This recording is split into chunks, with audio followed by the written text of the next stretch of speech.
Hi, everyone. Welcome back to Shared Faith. And for those who are new here, welcome. I'm your Bible reading buddy, Carol. And today is day 17 of our Read With Me series.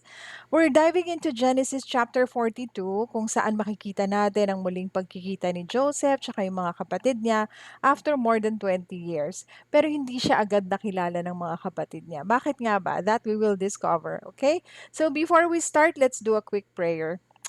Hallelujah, God. Thank you, Jesus. Oh, we invite your presence, Lord Holy Spirit, as we read your word, oh God. Hallelujah.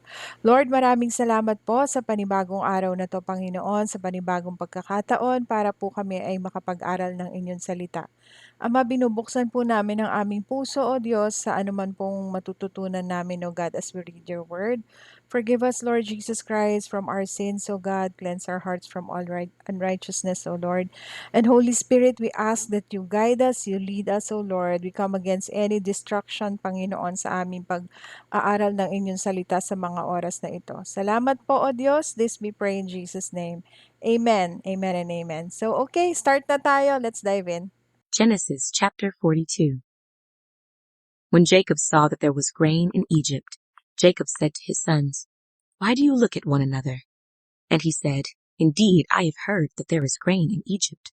Go down to that place and buy for us there, that we may live and not die." So Joseph's 10 brothers went down to buy grain in Egypt. But Jacob did not send Joseph's brother Benjamin with his brothers, for he said, "Lest some calamity befall him." And the sons of Israel went to buy grain among those who journeyed, for the famine was in the land of Canaan. Now Joseph was governor over the land, and it was he who sold to all the people of the land. And Joseph's brothers came and bowed down before him with their faces to the earth. Joseph saw his brothers and recognized them, but he acted as a stranger to them and spoke roughly to them. Then he said to them, "Where do you come from?" And they said, "From the land of Canaan to buy food." So Joseph recognized his brothers, but they did not recognize him. Then Joseph remembered the dreams which he had dreamed about them, and said to them, "You are spies. You have come to see the nakedness of the land." And they said to him, "No, my lord, but your servants have come to buy food. We are all one man's sons. We are honest men. Your servants are not spies." But he said to them, "No, but you have come to see the nakedness of the land." And they said, "Your servants are 12 brothers, the sons of one man in the land of Canaan, and in fact, the youngest is with our father today, and one is no more." But Joseph said to them, "It is as I spoke to you, saying, 'You are spies. In this manner you shall be tested. By the life of Pharaoh, you shall not leave this place unless your youngest brother comes here. Send one of you, and let him bring your brother, and you shall be kept in prison, that your words may be tested to see whether there is any truth in you, or else by the life of Pharaoh, surely you are spies." So he put them all together in prison 3 days.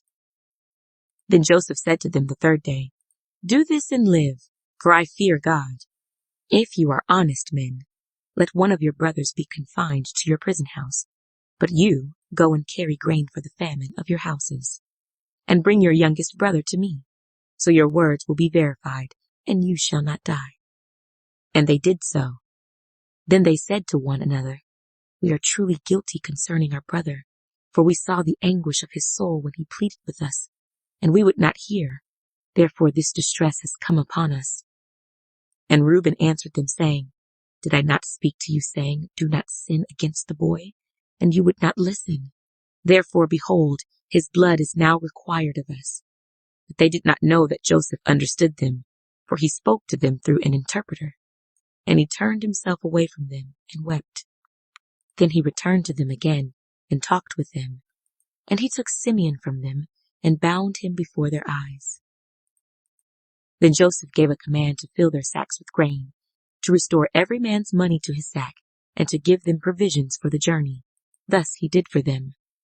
So they loaded their donkeys with the grain and departed from there. But as one of them opened his sack to give his donkey feed at the encampment, he saw his money, and there it was, in the mouth of his sack.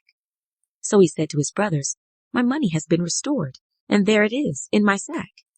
Then their hearts failed them, and they were afraid, saying to one another, "What is this that God has done to us?" Then they went to Jacob their father in the land of Canaan, and told him all that had happened to them, saying, The man who is lord of the land spoke roughly to us, and took us for spies of the country. But we said to him, We are honest men, we are not spies. We are 12 brothers, sons of our father. One is no more, and the youngest is with our father this day in the land of Canaan. Then the man, the lord of the country, said to us, By this I will know that you are honest men. Leave one of your brothers here with me. Take food for the famine of your households, and be gone.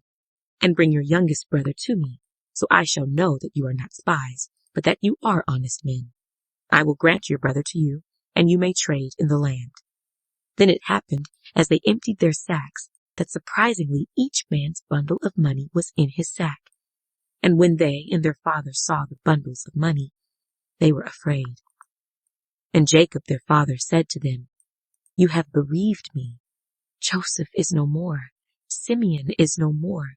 And you want to take Benjamin? All these things are against me. Then Reuben spoke to his father, saying, Kill my 2 sons if I do not bring him back to you. Put him in my hands, and I will bring him back to you. But he said, My son shall not go down with you, for his brother is dead, and he is left alone. If any calamity should befall him along the way in which you go, then you would bring down my gray hair with sorrow to the grave. Okay, so for our observation and application, number one, God allows confrontation for transformation. Nakita natin to no? This is so true. Sometimes God brings back old wounds para hilumin, para hindi ulitin ang sakit. Nakita natin yung nagkita si Joseph tsaka yung mga kapatid niya. Siguro nagulat si Joseph, hala, nandito sila. Hindi siya agad na-recognize ng mga kapatid niya, di ba? It was an unexpected moment for both. Well, actually more on kay Joseph kasi hindi naman siya nakilala ng mga kapatid niya. It was an unexpected moment sa kanya. Yung nakita niya yung mga kapatid niya. But the Lord allowed it eh. The Lord allowed na magkita sila ulit. Kasi may kailangan, kumbaga may unfinished business sa puso ni Joseph. May kailangan pang mabago. May kailangan ayusin si God. Number 2 is forgiveness takes process. Totoo yon. Kasi nung nakita ni Joseph yung mga kapatid niya, hindi naman siya agad nagpakilala. Hindi siya nagpakilala na siya si Joseph, which is pwede niyang gawin, diba? And that only means to say na meron pa ngang kailangang i-fix sa heart niya. Joseph didn't instantly forgive. He tested, observed, and waited. Ganon din minsan tayo, pero ang mahalaga, handa tayong lumakad patungo sa kapatawaran. So, let's open our hearts to forgive. It's not that easy. And again, it takes process talaga. Minsan madali lang magsabi na, sige na, patawarin mo na yung tao na yan. Pero, God heals, God will help us, of course. Guilt doesn't go away until we deal with it. This is so true. Kasi yung mga kapatid ni Joseph, na-guilty sila eh. Sabi nila, ano ba nangyayari sa atin? Siguro dahil ito, pinagbabayaran natin yung nagawa natin sa kapatid natin na si Joseph. Imagine, ilang taon na yon. Guilty pa rin talaga sila. Guilty sila sa ginawa nila for so many years, 'di ba? Nandoon pa rin, hindi nawala. It won't go away until we deal with it. That this is so true. And this is so nice. God works in disguise. Pwedeng hindi natin nakikita agad o hindi natin nakikita ang resulta agad, pero gumagalaw ang Panginoon. Alam naman natin ito. Tahimik ang Panginoon, pero si God is always there. Meron siyang inaayos kasi siya lang naman din ang nakakaalam ng lahat ng bagay, 'di ba? So, these are our observation and application. Short lang, pero I'm sure this is life transforming, especially for a lot of people. Let's do a quick prayer bago tayo mag-ending. So, let's go to prayer. Pray muna tayo. Hallelujah, God. Thank you, Jesus. Lord, maraming salamat po, O Diyos, for the reading of your word today. Father, we're lifting up our hearts to you, God. Kung ano man, Panginoon, ang nasa puso namin, any dot, Panginoon, of unforgiveness, Lord, tanggalin niyo po. Heal us, Jesus Christ, from the pain of the past. Heal us, Jesus, sa mga naging sakit, Panginoon, na nadulot sa amin ng mahal namin sa buhay, O Lord. Lord, kayo lang ang makakapag-heal ng puso namin. Tulungan niyo po kami, O Lord. Patawarin mo rin po kami kung meron kaming mga nasaktan, O Diyos. We ask and pray, O Lord God, kung sino man yung mga nasaktan namin, Lord, at this time, touch nyo rin yung hearts nila, God, that, no, that you would heal them as well, O God, from the pain of the past, O Lord. We're praying, Lord, na makamove on na rin po ang bawat isa sa buhay na ito. Lord, kung saan niyo po kami dinidirekta, O Diyos, ang buhay namin, Lord, we ask and pray na mabuksan ang aming isip dito, makita namin ang hand mo, Panginoon, working in our lives. God, we just entrust to you, Lord God, our ways, our lives, Lord. Kung saan area po kami nahihirapan, Panginoon, tulungan niyo po kami. Maraming salamat po uli, O Diyos, sa araw na to. God, we pray, O Lord God, for our families, Jesus. Lord, we pray for safety for each and every one, Panginoon. And kayo po ang manguna sa araw na to, O Diyos. Salamat po, Ama. This we pray in Jesus' precious name. Amen, amen, and amen. Thank you very much. You have a great day. God bless you all. Bye-bye.